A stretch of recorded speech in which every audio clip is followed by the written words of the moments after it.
Hello கண்டிங் channel people, யூடியூபே பெரிய லெவலில் ஸ்தம்பிச்சு போயிருக்கு அப்படின்னு தான் சொல்லணும். ஏன் அப்படின்னு கேட்டிங்கன்னா, பிரபல யூடியூபரான பிரியாணி மேன் அப்படின்றவர் லைவ்லேயே வந்து சூசைட் அட்டம் பண்ண ட்ரை பண்ணதால் பார்த்து எல்லாருமே ரொம்பவே வந்து ஸ்தம்பிச்சு போயிருக்காங்க. ஃபர்ஸ்ட் ஆஃப் ஆல் என்ன நடந்துச்சு அப்படின்னு பார்த்தீங்கன்னா, பிரியாணி மேன் அது மட்டும் இல்லாமல் இர்ஃபான், இவங்க ரெண்டு பேருக்குமே வந்து ரொம்ப நாளாக ஒரு பெரிய பஞ்சாயத்துன்றது போயிட்டு இருந்துச்சு. அது ரொம்பவே பழசாக இருந்தாலுமே கூட திடீர்னு இப்போ அதை பற்றி நிறைய பேர் பேச ஆரம்பிச்சதுனால அது மீண்டும் வந்து வெடிக்க ஆரம்பிச்சது அப்படின்னு தான் சொல்லணும். ஸோ இதை பற்றி எல்லாருமே வந்து பிரியாணி மேனை அக்யூசேஷன் பண்ணிட்டு இருந்தனால அவர் நேற்று வந்து இது எல்லாத்துக்குமே வந்து நாங்கள் பதிலடி தரணும் அப்படின்னு சொல்லி யூடியூப்பில் ஒரு லைவுக்கு வந்திருந்தார். அந்த லைவ் கிட்டத்தட்ட வந்து ஒரு 4 hours கிட்ட போயிட்டு இருந்துச்சு.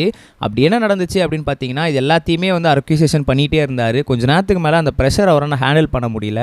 லைவ்லேயே வந்து கேமரா ஆன் பண்ணிவிட்டு பக்கத்தில் இருந்த ஒரு பெட்ஷீட் எடுத்து பக்கத்தில் இருந்த ஃபேனில் அவர் தூக்கு மாட்டுறதுக்காக போயிட்டார். ஸோ இந்த விஷயங்கள் எல்லாருக்குமே ரொம்பவே வந்து பதபரப்பை ஏற்படுத்துச்சு. லைவ் பார்த்துட்டு ராபியோட நண்பர்கள் என்ன பண்ணாங்க அப்படின்னா, உடனே வந்து அவங்க அம்மாவுக்கு ஃபோன் பண்ணி இந்த மாதிரி உங்கள் பையன் ரூமில் அது பண்ணிக்கிட்டு இருக்கான், கொஞ்சம் போய் என்னென்னு பாருங்க அப்படின்னு சொல்லவே அவங்க அம்மா லைவ்க்குள்ளே வந்து உள்ளே வந்து என்ன பண்ணிட்டு இருக்க அப்படின்னு சொல்லி எல்லாத்தையும் விசாரித்து அந்த பெட்ஷீட்டெல்லாம் பிடிங்கிட்டு ராபி அவனையே வந்து திட்டிட்டு வான் பண்ணிட்டு போனாங்க.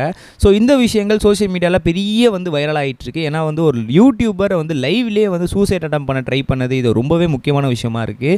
ராபியை பொறுத்த வரைக்கும் வந்து ஆஃப்டர் தட் வீடியோ அவர் என்ன சொல்லியிருந்தாரு அப்படின்னு பார்த்தீங்கன்னா, ஜேசன் சாமுவேல் அப்படின்றவர் தான் என்னோட தற்கொலைக்கு காரணம். ஸோ அவரால் தான் நான் வந்து தற்கொலை பண்ண முயற்சி பண்ணேன் அப்படின்னு சொல்லியிருந்தாரு. ஸோ அவர் யார் என்ன ஏதுன்னு சொல்லி நிறைய பேர் இப்போ வந்து விசாரிச்சுட்டு இருக்காங்க அப்படின்னு தான் சொல்லணும். ராபியை பொறுத்த வரைக்கும் அது முன்னாடி போட்ட வீடியோஸில் நிறைய போல்டாக பேசியிருந்தாலுமே கூட திடீர்னு வந்து ரொம்ப டிப்ரெஷனோட ஹேண்டில் தாங்க முடியாமல் அவர் திடீர்னு சூசைட் பண்ணிக்க ஆரம்பித்தது அப்படின்றது ரொம்பவே வந்து சோகத்தை ஏற்படுத்தியிருக்கு. ஸோ நிறைய பேருக்கு இது வந்து ரொம்பவே பதபரப்பை கிரியேட் பண்ணியிருந்தாலுமே கூட நிறைய யூடியூபர்ஸ் இப்போ அதை பற்றி பேச ஆரம்பிச்சிட்டாங்க. கண்டிப்பாக வந்து அவர் யார் என்ன ஏது எதுக்கு ராபி இந்த மாதிரி முயற்சி பண்ணார், எதனால் இந்த மாதிரி விஷயங்கள்லாம் வந்து நடக்கப்பட்டுச்சு அப்படின்னு சொல்லி கண்டிப்பாக விசாரிப்பாங்க அப்படின்றதுல எந்த ஒரு விஷயமே கிடையாது. ராபியை பொறுத்த வரைக்கும் வந்து இனிமேல் நான் வந்து கண்டிப்பாக யூடியூபர்ஸ்க்கு வீடியோவே போட போகிறது கிடையாது, நான் யூடியூபை குவிட் பண்ணுறேன் அப்படின்னு சொல்லிட்டு போயிட்டாரு. திரும்ப அவர் வருவாரா இல்லையா அப்படின்றதே ஃபேன்ஸ் ஒரு பெரிய எதிர்பார்ப்பாக இருந்துட்டு இருக்கு. ஸோ இதை பற்றி நீங்கள் என்ன நினைக்கிறீங்க அப்படின்றத மறக்காம கமெண்ட் செக்ஷனில் பதிவு பண்ணிட்டு போங்க.